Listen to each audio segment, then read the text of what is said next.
We start tonight with a look at what is about to happen to immigration enforcement in this country. America is on the verge of its most intense spending spree on immigration enforcement in modern history. And what the nation has seen in terms of immigration sweeps so far this year, well, they will expand exponentially, fueled by tens of billions of dollars inside the new economic law President Trump signed last week. White House border czar Tom Homan is standing by live at the White House on the North Lawn to tell us where that money is going and to respond to the latest immigration headlines. But first, some history on immigration enforcement budgets. Since 2003, the year the Department of Homeland Security was created, spending on immigration's customs and enforcement, or ICE, has tripled. It has also tripled for CBP, that's Customs and Border Protection. In fact, since the mid-1990s, Border Patrol funding has increased 20-fold. This nation, under Republican and Democratic presidents, has poured billions of dollars into arresting and deporting undocumented immigrants, and those budgets are about to explode. What we haven't spent money on, comparatively, is immigration courts, where due process can expedite the removal of people here illegally. Again, since 2003, for every $1 we have spent on immigration courts, we have spent $24 on Border Patrol and ICE. And that is why, as of mid-2024, there was a backlog of 3.7 million immigration cases. CBS immigration reporter Camilo Montoya-Galvez joins me now from Chicago to follow the money in the new law in tonight's Takeout Takeaway. Camilo, it's great to have you with us. Walk us through the biggest parts and the biggest spending on immigration enforcement in this new law. Hi, Major. Immigration and Customs Enforcement, ICE, is now the highest funded agency in the federal government. It is getting, through this law, $45 billion just to bolster and expand its already sprawling detention system to hold individuals awaiting deportation. That money, Major, could allow the agency to detain more than 100,000 detainees at any given time. And just to put it in perspective, Major, ICE right now is holding about 58,000 detainees, so the money would almost double the detention capacity at ICE. The agency would also get an additional $30 billion to bolster its arrests and deportation efforts. The agency can use that money to hire an additional 10,000 deportation agents who identify and arrest people who are in the country illegally. That is up from the current 5,000 agent level. The agency can also use that money to modernize its deportation fleet and to expand and facilitate agreements with local jurisdictions and states that are willing to support the administration's deportation efforts, Major, by, for example, allowing local and state law enforcement officials to be deputized as federal immigration officers and to carry out immigration arrests under federal immigration law. So this is a sweeping bill, and the president, as you know, Major, has promised to conduct the largest deportation operation in American history, and this extraordinary amount of money, could very well help the administration accomplish that goal. Camilo, one last question. It has two parts. Money in this for the border wall, and is there any money in it for the thing we talked about near the end of my open, immigration courts and this backlog of cases? Yes, through this law, Congress allocated $46 billion to Customs and Border Protection to build border wall, barriers, and other related projects along the U.S.-Mexico border to fulfill another signature promise of the president, which is to construct a border wall across the entire southern border.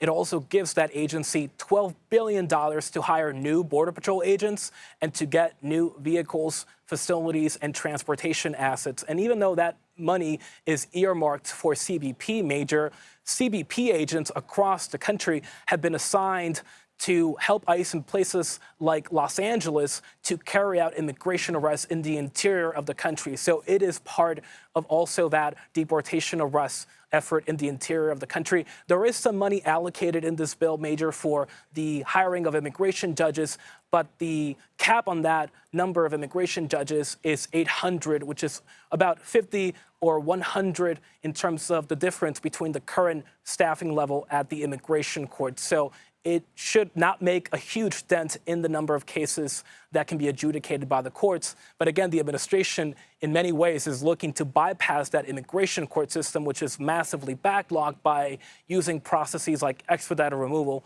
to get people out of the country, Major, as soon as possible. Camilo Montoya-Galvez, I appreciate that context very, very much. White House border czar Tom Homan joins me now from the White House. Tom, it's great to see you. Thanks for coming back on the program. The last time we spoke, as I think you might remember, you said you need more resources. Congress has given them to you now. Do you have enough? Yeah, and I'm happy with the numbers. It's going to fund us for 100,000 beds, which we need. I mean, one day last week when I woke up and looked at the numbers, we had less than 200 beds available nationwide. I mean, we'll fill them in an hour. So we're constantly chasing our tails, having to plan more deportation flights just to empty beds so we can continue our operations throughout the nation. Sometimes you got to slow those operations down because we have no place to put them.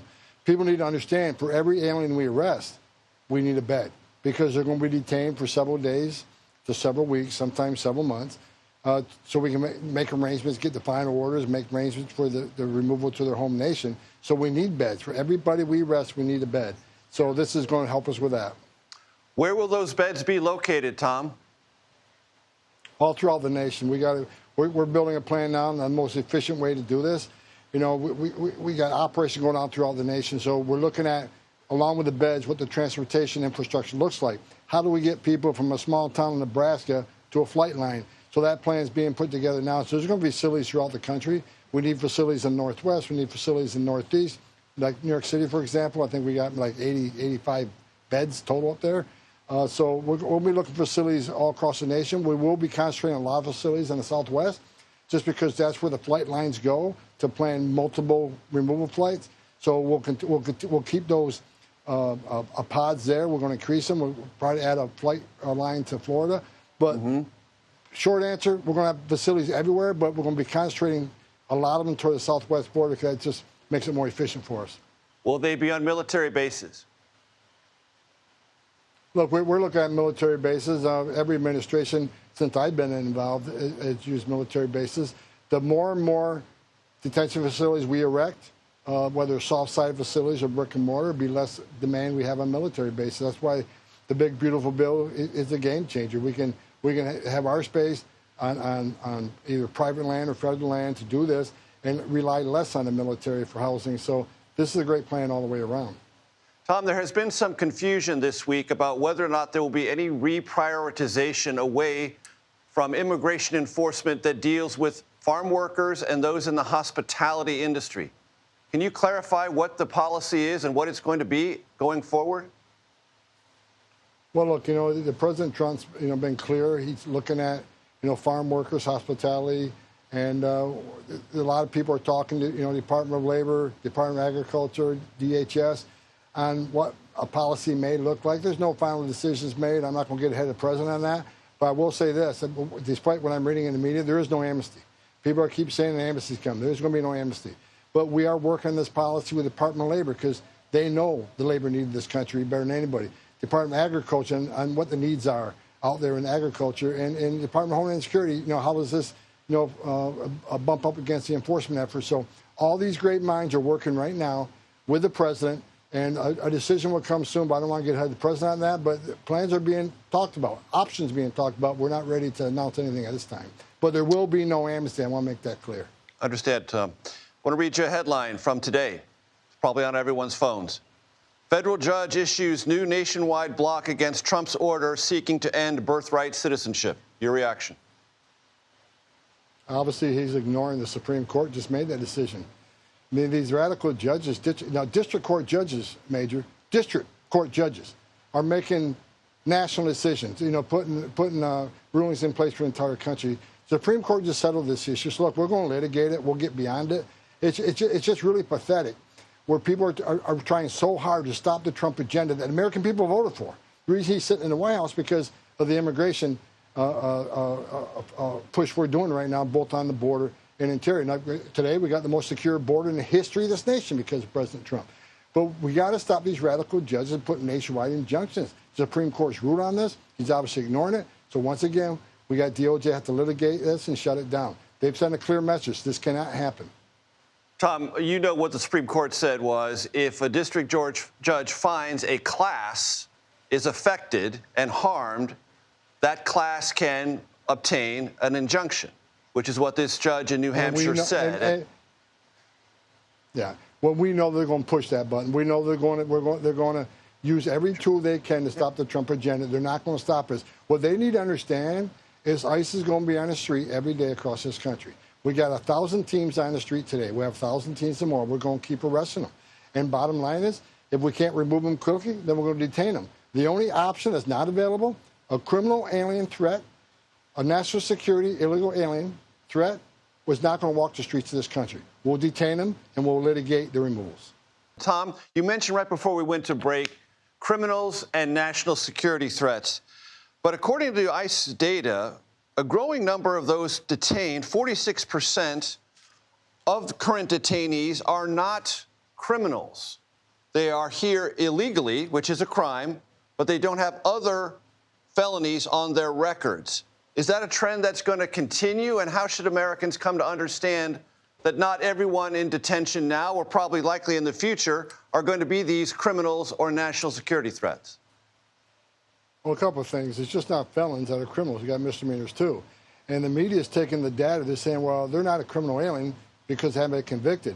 But they're pending criminal charges, which means we found them in the county jail, which means they're probably not a choir boy.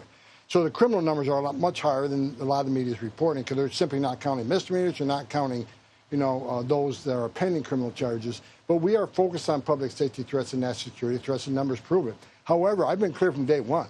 I mean, sanctuary cities especially, a lot of the non-criminals are being arrested in sanctuary cities because we're out looking for the criminal because they chose to release them in the community. We got to go to the community and find them. And when we find them, if we find them, many times they're with others that are in the United States illegally, but not a criminal target. Well, they're coming too. Once our ICE agents, you're going to enforce the law, you're going to uphold the oath you took.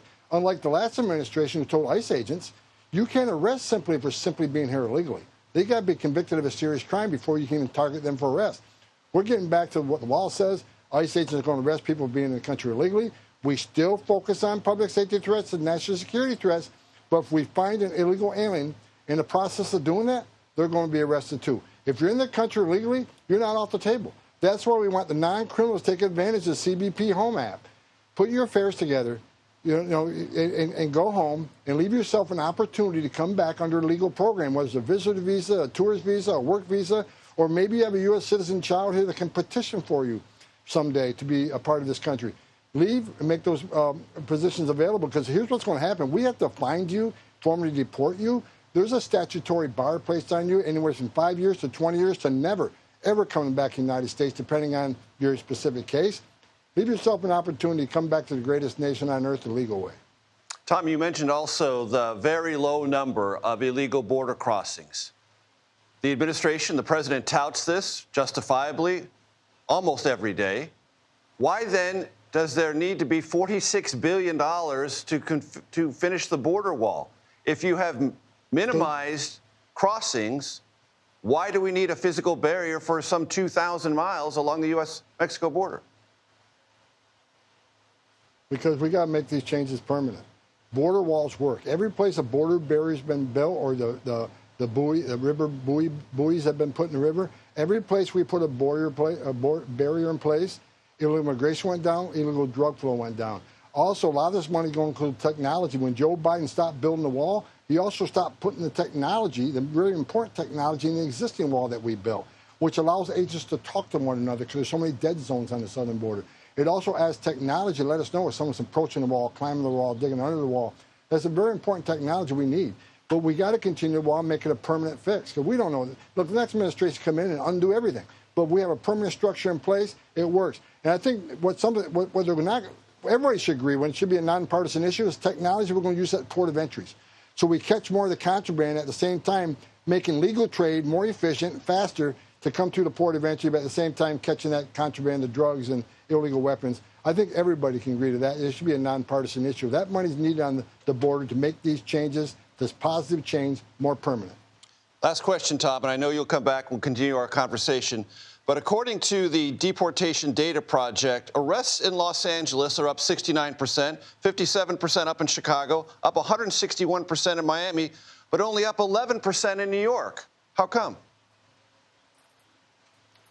New York has, they got a difficult government. It's a sanctuary city. It's a large, sprawling city. We don't have enough resources in New York, which is why President Trump committed 2 weeks ago. We are going to double down on sanctuary cities. For instance, Florida. Every sheriff in Florida is working with us. Every sheriff in Florida takes a detainer.